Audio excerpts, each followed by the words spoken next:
Greetings, folks. Today on my bench I have the fossil remains of what once was the Citizen time track, caliber 8940, which also is a highly popular model among collectors. Included in the purchase was the case and attached bracelet, the device cover, the movement, inner layer of the case back and the case back itself, as well as the bezel.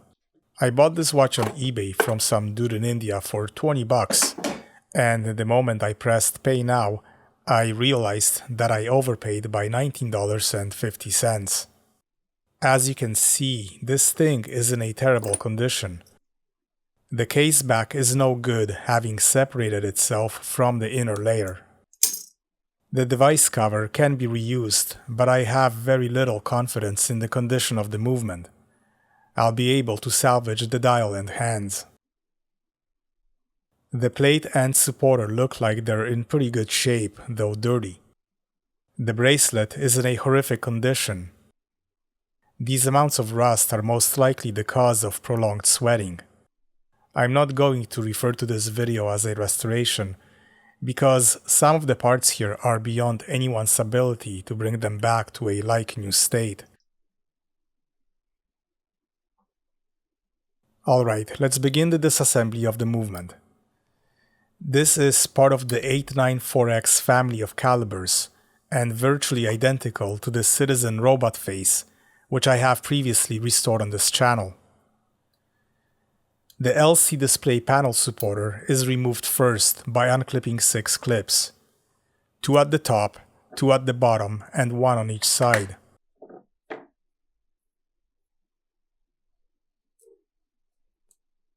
After almost 50 years, the LCD has fused itself to the connection rubber and the circuit board and needs to be gently persuaded with a plastic stick.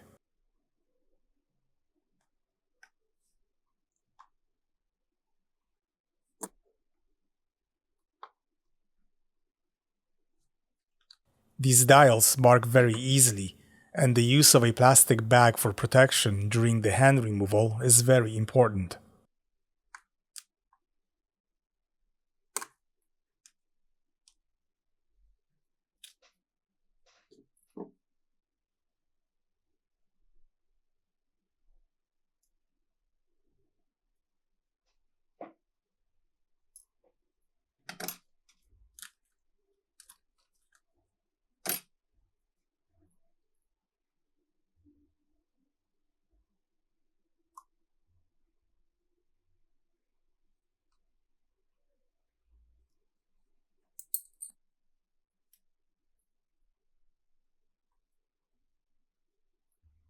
The reflecting plate is lifted off and inspected.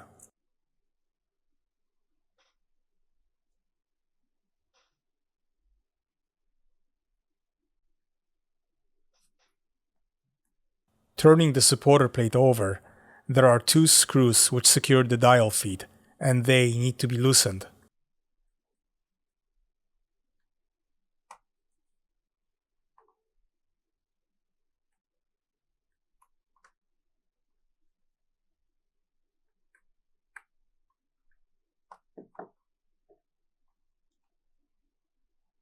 The dial can then be gently propped up with a plastic stick and removed from the supporting plate.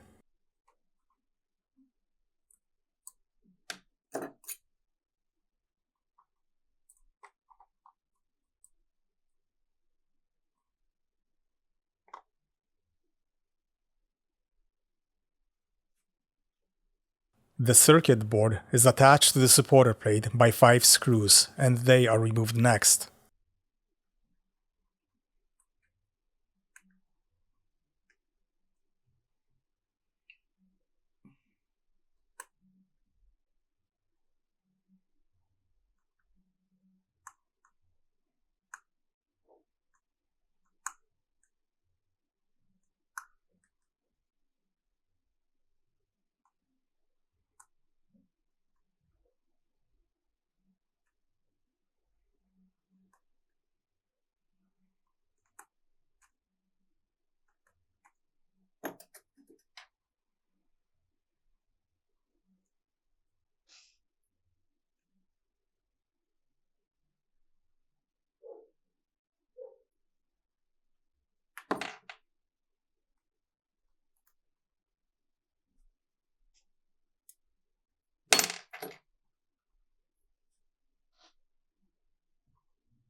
It can then be lifted off the supporter plate.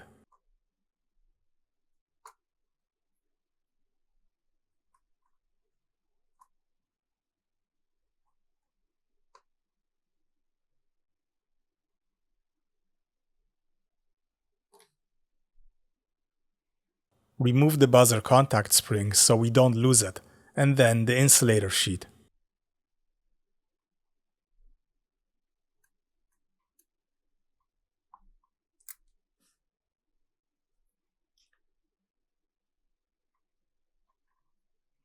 The circuit board doesn't look too bad, though I do see some battery acid on a few traces. The analog movement can then just be lifted, or as in this case, dropped out of the supporter plate. The disassembly of the analog movement begins with the removal of the coil, which is secured by one screw.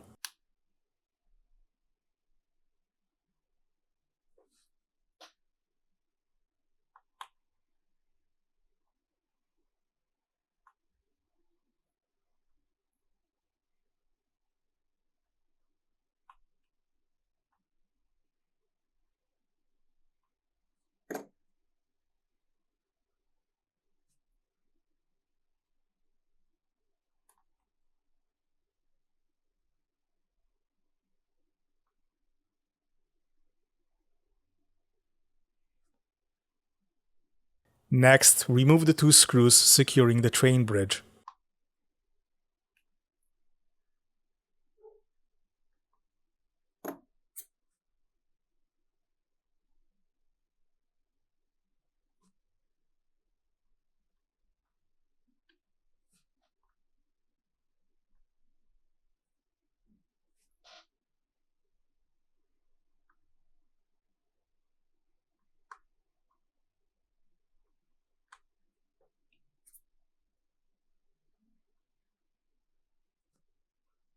Lifting up the train bridge exposes the train of wheels.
Carefully remove the rotor and stator, which are magnetized.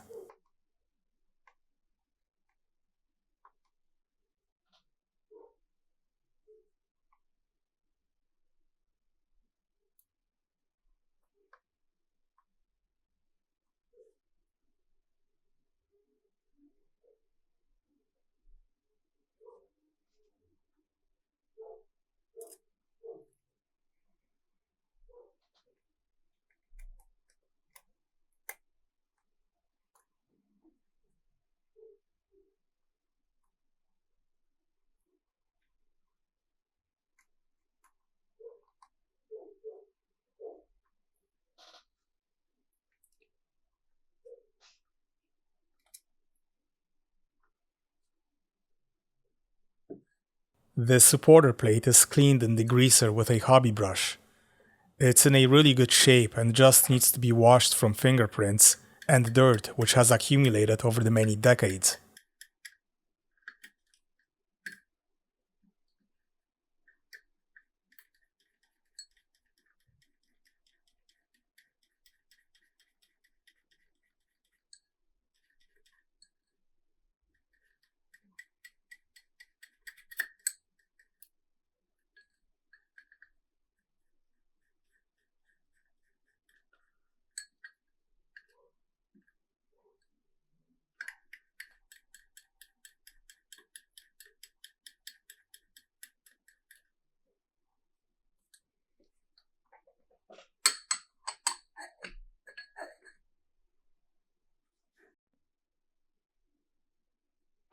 Next, I clean the LC display panel supporter, the device cover, and reflecting plate in a mild solution of dish soap and water.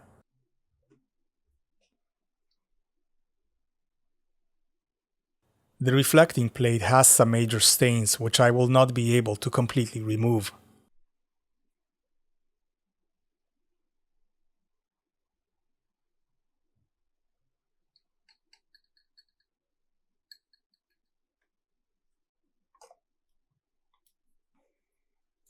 The analog movement parts are placed in mesh baskets and cleaned in the ultrasonic cleaner.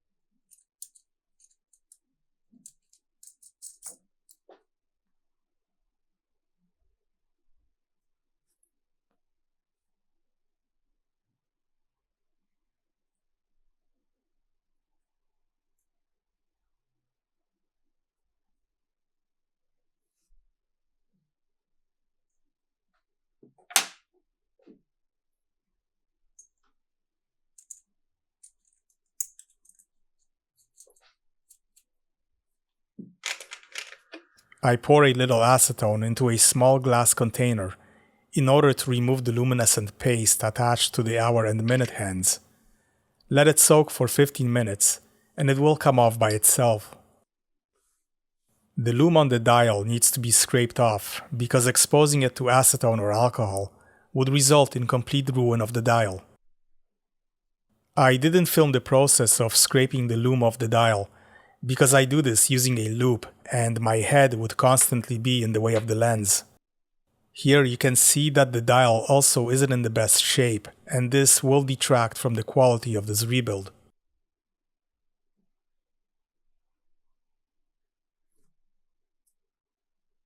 New loom is mixed and then applied to the dial and hands.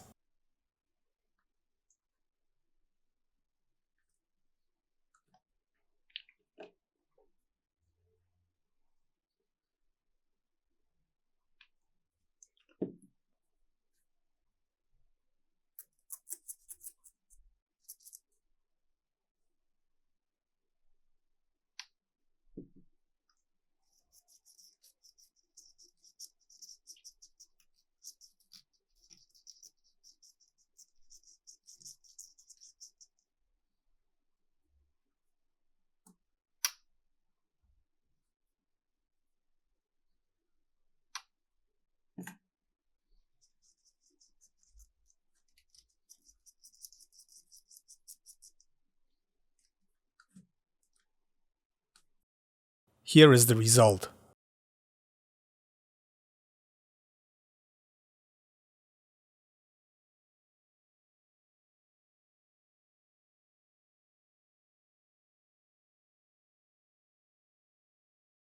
After the analog movement has been washed, I take a look at the jewels and pivot holes and make sure that no dirt remains.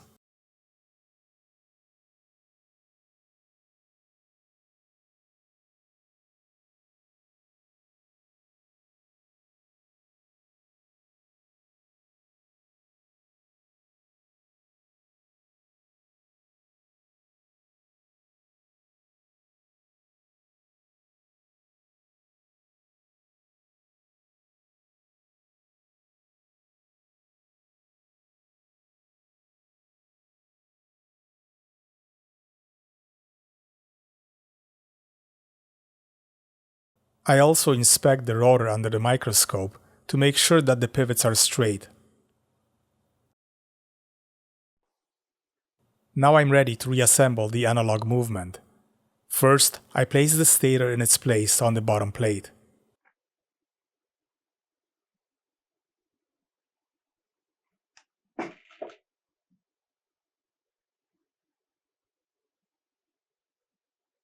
Next comes the center wheel, and the pinion gets a dab of Mobius 9010.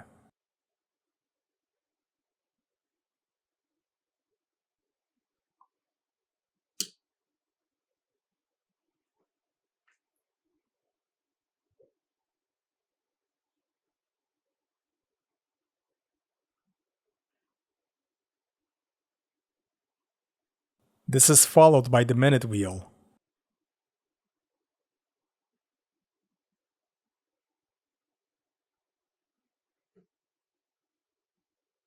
The hour wheel slips over the center wheel pinion.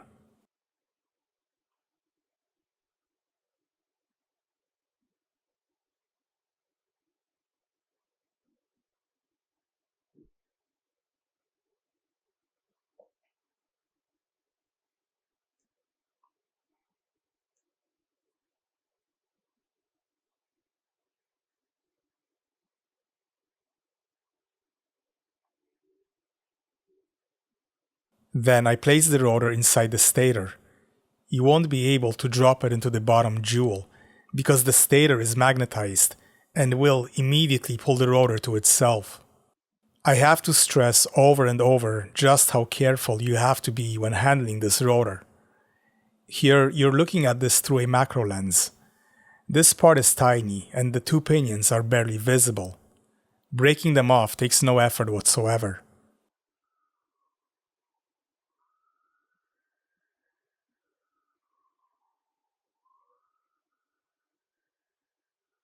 The third wheel completes the assembly of the train of wheels, and the train bridge is positioned on the supporting pillars. Now comes the trickiest part of this whole operation. You need to maneuver the rotor's bottom and top pinions into their jewels. This is very tricky and takes a lot of time and patience. Again, keep in mind that breaking those pinions takes no effort whatsoever, so be careful.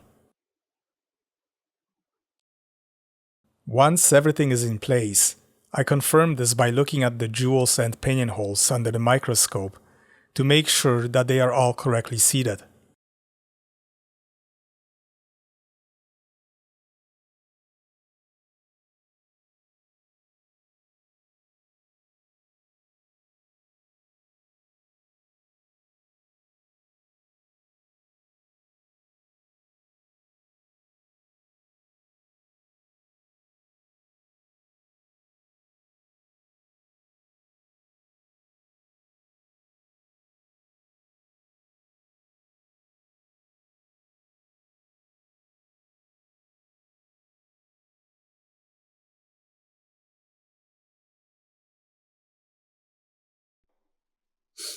The coil is carefully reattached.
All pinions are lubricated with Mobius 9010.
The reason why I bought this watch was because I had some new parts lying around, one of which was a new unopened circuit board.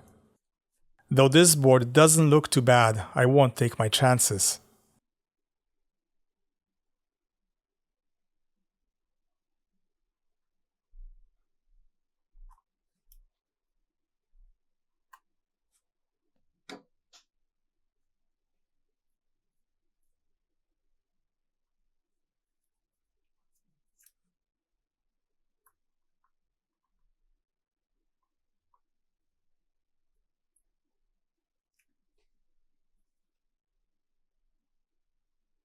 The circuit board is secured to the supporter plate.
Next, the dial is positioned on top of the circuit board, and the two screws secure the dial feet.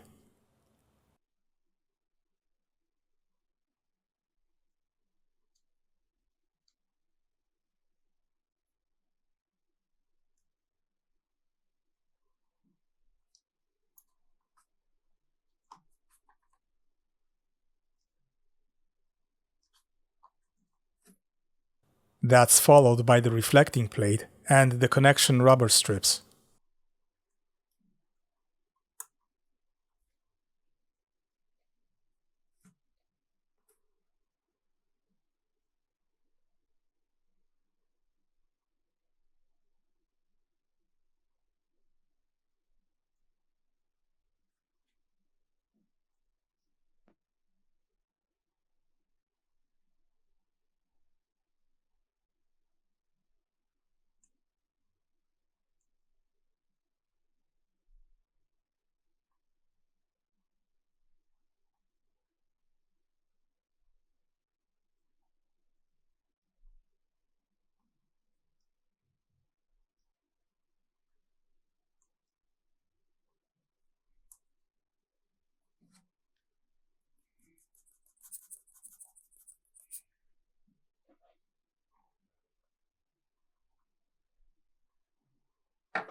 The hour and minute hands are pressed in.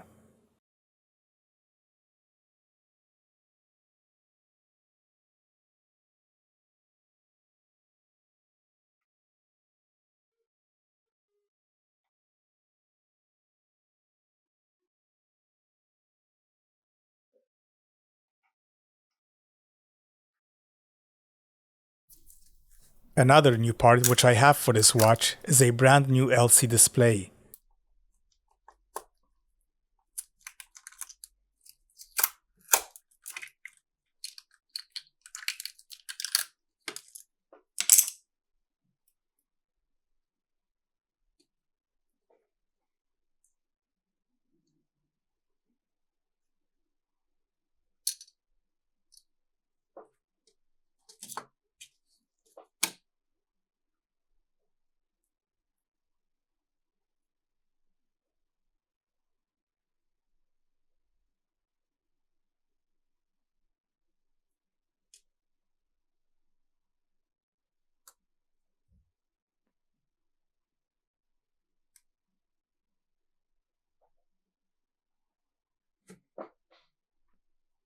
The LC display panel supporter secures the LCD in place.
In order to test all the functions, I'm using an old case to prevent accidental scratching.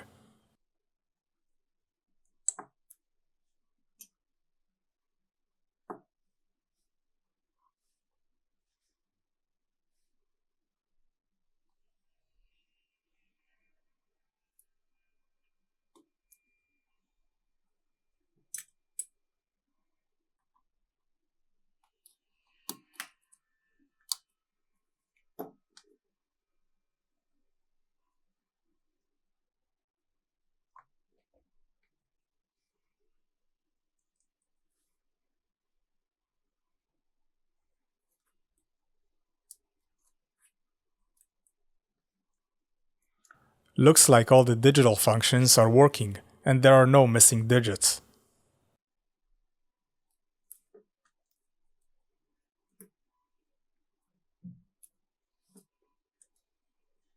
Pressing button A tests and sets the analog functions, and it looks like it is not working. Since this is a new circuit and the train of wheels is clean and reassembled, I suspect a bad coil. I'm going to refer to Citizen's Technical Service Guide for calibers 894X. The positive lead of your multimeter touches the inner trace of the coil. The negative lead touches the outer trace. Acceptable values for this coil's resistance are between 1.2 and 1.6 kiloohms. Any results outside of those values necessitate the replacement of the coil. Testing the existing coil, we see that it's dead. No response from the multimeter whatsoever. Luckily, I do have an extra analog movement in my spare parts inventory, and hopefully the spare coil is still in working condition.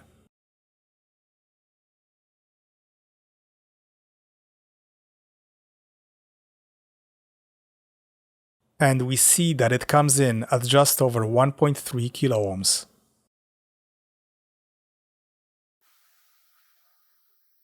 So I'm going to use this coil instead, and hopefully that will solve the problem.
As you've seen earlier in the video, the case that came with this watch is in bad shape and not worth the restoration work.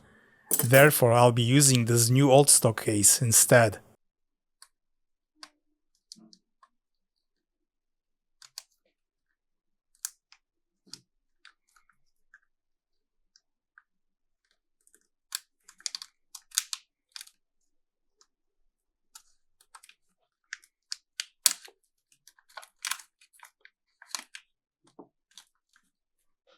I wish Citizen had more foresight with regards to how they packaged the case back gasket.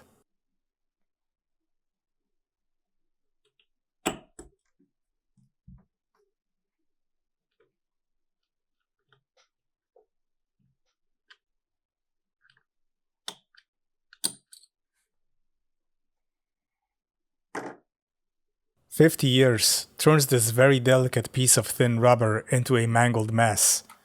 This is a very hard to find part on its own, and requires very careful handling. My plan here is to use gentle scotch tape to secure it in its natural shape and let it sit for a few days, throughout which I'll use a hairdryer to gently blow warm air on it, so that the rubber is persuaded to take on its original shape. Silicone grease will ensure that the gasket adheres to the watch case, allowing me to snap on the case back.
These movements require a Type 391 battery, also referred to as the SR1120.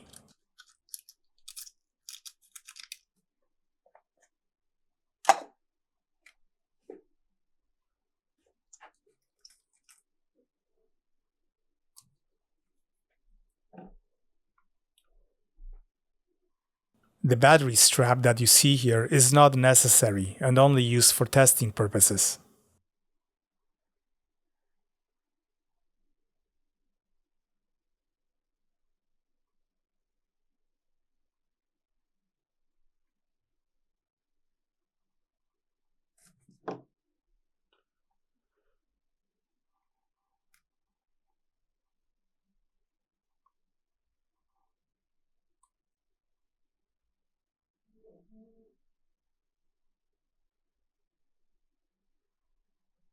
$26.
This bracelet is completely riddled with rust, so much so that the bottom spring bar won't even come out. I placed it in a container filled with evaporust, and then put it through a 30-minute ultrasonic cycle, after which I let it sit for a couple of days. This ended up removing a good chunk of the rust, but a substantial amount still remained, though the spring bar is now easily removed. To get rid of the excess rust, I use steel and nylon brush wheels.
You can see how poor the condition of the bracelet is, with parts of the links flying off.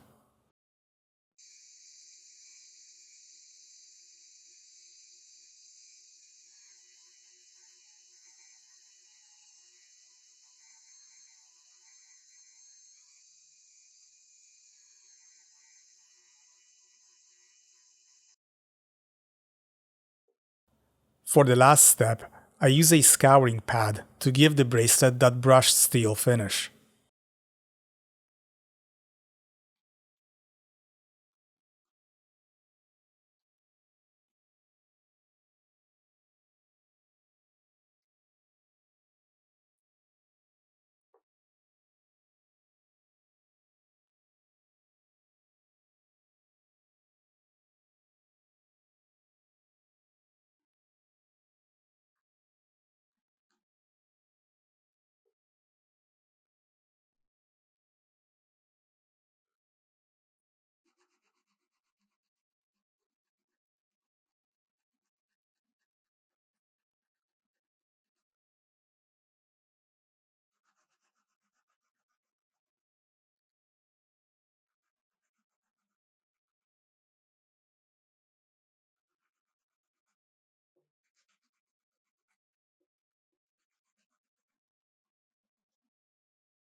You can see that quite a few links are missing. I'll use it for now because I do not have another one, and these things are not easy to find. I'll keep stalking eBay until I find one that's in a better shape.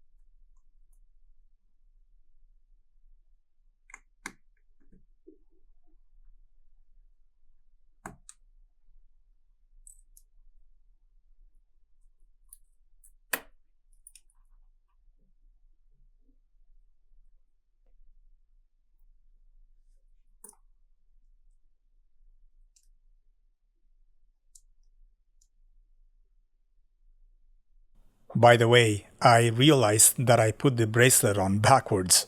This was corrected.